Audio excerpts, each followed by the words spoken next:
Alright, so how you all doing, boys? Hope you're doing well. Now in today's video, we are finally trying out the new mono human weapon. I think it's Blade in the Dark mono, is it? This is actually my first time trying her, so you know, opinions are still yet to be made, but I've heard she is extremely fun. And of course, I mean, just from the way she's built, I just had to. We've built her attack crit gear. Unfortunately not the best. I mean, there's still 13% rolls, but it's whatever, we got most of it done. But here she is now. Since this is our first time using her, let's run over the skills. First card is a spike card here, extra crit damage increase. The second one is an AoE sever card, 3 times crit chance. Her ultimate, in which if you guys haven't seen the summon video, would highly recommend checking out. We had some insane luck. 4/6 endless pain. Inflicts damage equal to 592% of attack on one enemy, makes target bleed for 2 turns. So I mean, unfortunately, you know, we couldn't get any more dupes. Honestly, it was so one-sided, but super happy with how it went. And for our passive skill here, when all allies on the field are the 7 catastrophes, which we're basically not being able to get, you know, any use from the mono or the new Eason's passive in PvP unless we like build a PvP team for them, which I'll get around to. But increases all stats of the hero by 3% each time an ally is damaged from skills. So if you guys remember the Attack on Titan collab, basically the same passive as Mikasa, but it's restricted with the 7 catastrophes whole thing with it. So I don't know why they'd give it that, you know, restriction when Mikasa's like a year old and it's the same thing. It's whatever though. Costumes we're fairly built out. Of course this is the old mono, so you still get to keep all your costumes, but I'm a super big fan of this new one. You know, running on the Margaret team, hoping she does really well. Should probably put some food on, but yeah, let's jump right into it. Here we go, and a little bit of a loading time on this one, but a nice little 291 CC from us. Of course, getting out CC'd here, but let's see now. Honestly, I couldn't have asked for more perfect hand draw. I would have liked to have gone first, but that's alright, what can you do? Let's see, I mean, this is the Sever card, isn't it? Yeah. Yeah, no, I'm super keen to see how she goes.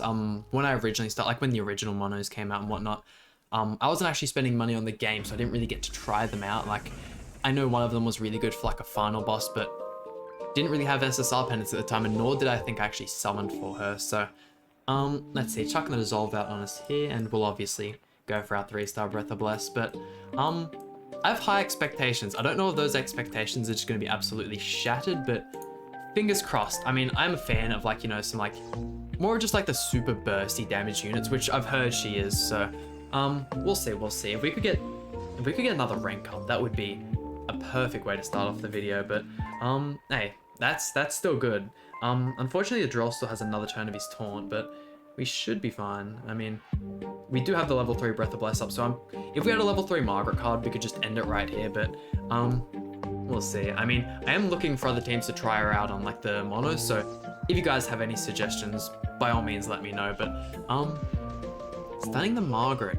I mean, we weren't really planning on using any Margaret cards at all this turn, but if we get through Droll, we'll target Margaret, and we're getting the ultimate as well, which I know we did get a like super high ult level, but unfortunately, hey, that is a sick animation. I would have liked one more final slash just for like a tiny bit more damage, but that was impressive. For a 2-star card, that is really good. Are we gonna kill Margaret as well? You see that final like burst at the end is so anime-like and it would have fit the character so well, but let's see. I mean, yeah, definitely suffering for, you know, not going for the Breath of Bless, but let's see. I mean, I don't think he has any way of killing her either. I know Margaret's right here and probably gonna buff, but I think I might end up going for Death Bitch just because of the lower subsets. We can kind of like guarantee ourselves a crit, but the fact it is like a bleed effect as well is really unfortunate. If we got a new mono, obviously they wouldn't give her the same ultimate, but let's see. I mean, yeah, she's definitely not the tankiest, yeah. Let's see. We'll go for Gotha here. We're basically guaranteed for it to not crit, but let's see it. I actually haven't seen her animation in ages either. She got the crit, almost 400,000, which is nice, and look at that. Starting off the video with a forfeit. Here we go, and small clip, but you know, a small, you know, break between this clip and the last clip, but might I just say, I am impressed with how she did in that last match. I mean, if we can get some gold cards going along with like the level 3 Breath of Bless, we could get some crazy damage, but hoping we can keep up with the out CCing opponents. Definitely helps for showcasing units. Like, at the end of the day when doing these showcases, I don't really care if I win or lose, or the end of the day, like if I can show the unit do some like crazy good damage, that's all that matters. That's what the showcase is about. But let's see, this is some really good card draw. Unfortunately, I mean, we could get off some crazy 3-star AoEs, but I definitely want to see her single targets. Now, only thing about her single target is because she has the Sever AoE, and she's basically going to be critting every single time, she's going to look really good on the AoEs, but I feel as if though she might lack a tiny bit in the single targets, but we should definitely be able to kill the Margaret here regardless. There we go, let's see it. I mean, hopefully we can have... Oh, damn. He's like, look at those big bursts, like from the 15,000 to the 40,000. Like, you know, when she's critting is huge, but I mean, regardless, some really good damage here. And like, against units like Goddess Liz, she's actually playing an insanely good counter for Goddess Liz. Just, you really need to find those units with low crit resistance. I might actually end up, yeah, changing some of her attack rolls to crit chance rolls and see if that works any better, but, oh, okay. Guessing this one's a bot, but we'll see how much damage the AoE does. I mean, we'll go 1, 2, and 3. That should just about finish the match, but I mean, the Sever AoEs, I mean, it's Sever, right? I'm sure, yeah, the Sever AoEs are just so goddamn strong. Like, look at that. They are just so ridiculous. Only a fair few characters have that, and I mean, the charge ones do really well as well, but goddamn, she's turning out to be a real fun character, but, let's see. Yeah, no, this go through will do the... Unfortunately, we won't get up to show off her ultimate in this match, but we'll still finish it off with the AoE and the single target card. Unfortunately, with just how tanky go through is, they will survive this AoE, but that's alright. 2 for 2 at the moment. I'd like to get a flawless video for her, but we'll see, and actually got a little bit closer than I thought there. And there we go. Okay, critting against Gotha, that is crazy. But one thing I was actually looking at in between like those two clips was trying to see what kind of teams I could use for mono, and like when looking at it, it really only seemed like people were using like Margaret teams for us, so I really wish I had done this first showcase without Uargis so I could do like a Uargis showcase and just get like that one extra video out of it. Not for the sake of like, you know, video's sake, but just so I get to play her on camera more. But yeah, we may have to like actually think of some more teams. Like, definitely gonna have to come up with some creative stuff, but let's see, full Archangel team here. I mean, as long as we don't have like a bunch of Tarmiel stances pop off, we should be fine. With the fact this is a level 1 stance, or at least I imagine it is, we should be able to wait it out with the, like, just buffing up in this next turn and see what we can do in the next, but... Oh, that is actually... Do I not have gear on Margaret or something? That was way too much damage for my liking. Because no, I only just got finished recording the like Tower of Disaster, and I used her for that. I couldn't imagine I've changed her gear in the meantime, so... And Tarmiel's attack card goes off attack or defense, because I was actually thinking like, as of recent, like, you know, using Barn, I was thinking about like, oh, why doesn't my Barn's AoEs do more damage like the Detonate card? It's because I gave him crit chance, crit damage rolls, but actually looking at his card, it specifically says HP, like it's not just the ultimate that goes off HP, but here we go, throwing off these two AoEs here, and anyone who survives can cop the single target card, but I'm hoping... Yikes, yeah, look at that stance, that actually soaked up so much damage. Is it gonna do the same for Margaret? Yo, I mean, the Archangel team is such a strong team, and with how little damage we're doing, I'm honestly thinking he has like a Summer Elizabeth in the back. Getting him dead there, and can we see it? Yeah, there was absolutely no way he had anything else in the back. If you guys don't know what Summer Elizabeth does, basically, in the back, she reduces damage by like 40% when it comes to AoE cards for like all Archangels. She's basically just an Archangel support. But if you put her in the back, I believe for humans, she also has the same effect, but it's single target cards. So there's not like an awful amount of like, you know, units in the meta at the moment that, you know, like pride themselves off of single target cards, but it's still helpful. She definitely is made for the Archangel, so she doesn't get like a lot of use as like a barn backup. Here we go. I'm hoping this crits so we can actually get the kit. Hey, even with no crit, I mean, having a unit 6 out of 6 is such a big help, and we should be able to get the kill on Elizabeth as well there.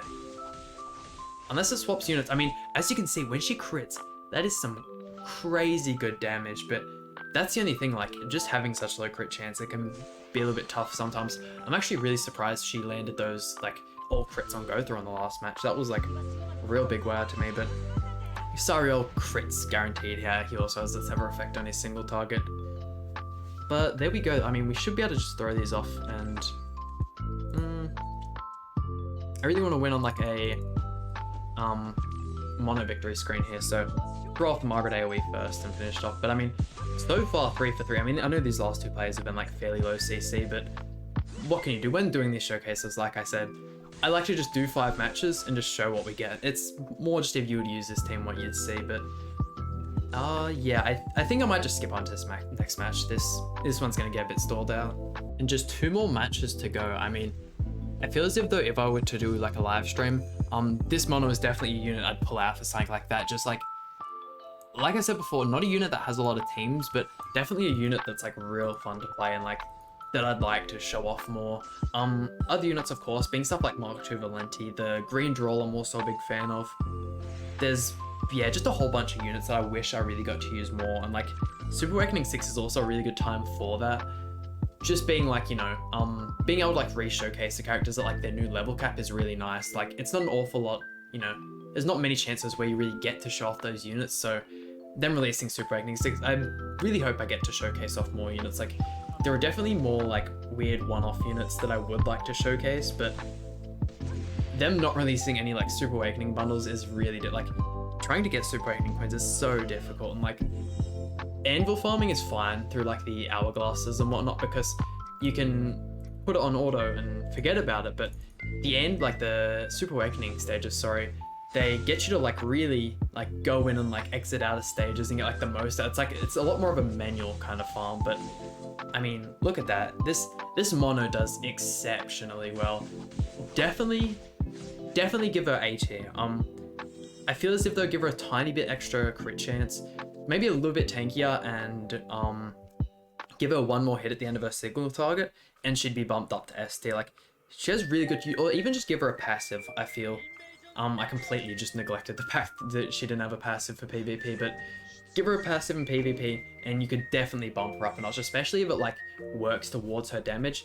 She could be insane. But throwing off these 2 cards here, I mean, another match, she is doing exceptionally well. Like, I feel as if though like a lot of the units as of recent have been like massive wins, like whether it's the Ragnarok DN and all that, they've all just come out like really good and real fun units. And let's see it, our final opponent. But continuing on with like, you know, we've just been getting, ooh, yikes.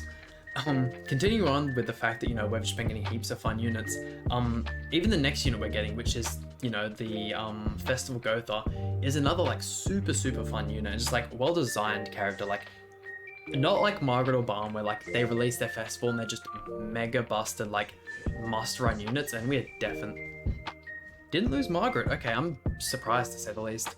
Yeah, no, she's not like they are not like just a mega busted must use, like can't not summon for this unit, but like the way they're built is like they're still so extremely powerful. And I mean, we are getting Halloween just around the corner. I usually don't like to make the exclusive characters as good, like obviously disregarding festivals in that fact because they're meant to be like the main save up summon for characters, but stuff like Halloween and like Christmas and New Year's and stuff, they usually like to make them more like account based characters, like more like trophy characters or stuff along those lines. I mean, there are the odd-offs where they do make them fairly good, like Halloween Roxy for example and stuff of the sort, but typically, yeah, they're not. That could change because like they've definitely, in my opinion, gotten a lot better at making units. Like the way they built Brunholt, like once again, a character that doesn't have a passive in PvP, but if she did, would be so ridiculous. And I was really hoping Margaret would survive that one there. Going for Gotha, if any of you guys use Thorn Escanor, would not recommend attacking into Gothas. It's just not a smart idea. But let's see, Escanor got a lot of lifesteal. Escanor's lifesteal is just on another level. I feel like if they gave most of the characters in this game Escanor's lifesteal, it would be just mayhem. Like, this mono doesn't really have the greatest of lifesteal, but just because of the fact that she has like one of those crazy like high damage bursty AoEs, she can get full health on most of those gold stars. So let's see, was that level? I think that was a, yeah, okay, level 2 stun. So got Mono back for this one. I'm hoping he kind of redirects his attention to Gotha so we can show off some of these cards. Or at the least, he's definitely going to shield, isn't he? I hate Goddess Liz so much. Oh yeah, look. Ain't this fun, huh? I haven't used Goddess Liz in absolutely ages for a showcase, so might have to be something I do sometime soon, but this is just, I feel as if though, even in the, who are we showcasing? When we're using Ragnarok Diane actually, in a couple of her showcases, every single, like almost every single Goddess Liz team we came up against, we lost. So maybe this is saying something. I mean, I know she's just an absolutely downright busted unit, especially for her time of release. Like, I can't stress this enough. She was meant to counter Lost Vein, but she just made the Lost Vein team so much better. Like, her with Lost Vein, it was kind of like this stally, you can't ult because I have my Reflect up, but it was just a mess, and there's no way we're winning this one, so let's just wrap up the video. There we go, and that just about does it for today's showcase. I mean, yeah, if you guys haven't summoned, personally I'd recommend Savior Gems. There's going to be some crazy stuff coming out for Global, but if you did summon, if you're maybe a huge fan of Mono, personally, maybe it's your favorite waifu, or Eastern, and you're happy to maybe, you know, get Mono, would definitely recommend building them up. They are such a good unit, and I hope this video showcased that there was, I feel like we could definitely see better from her, but in the 5 matches, we definitely saw some crazy stuff. But hope you guys enjoyed today's video. Please hit the like button, subscribe, really means a lot to me, and I'll see you guys for some more Grand Cross content.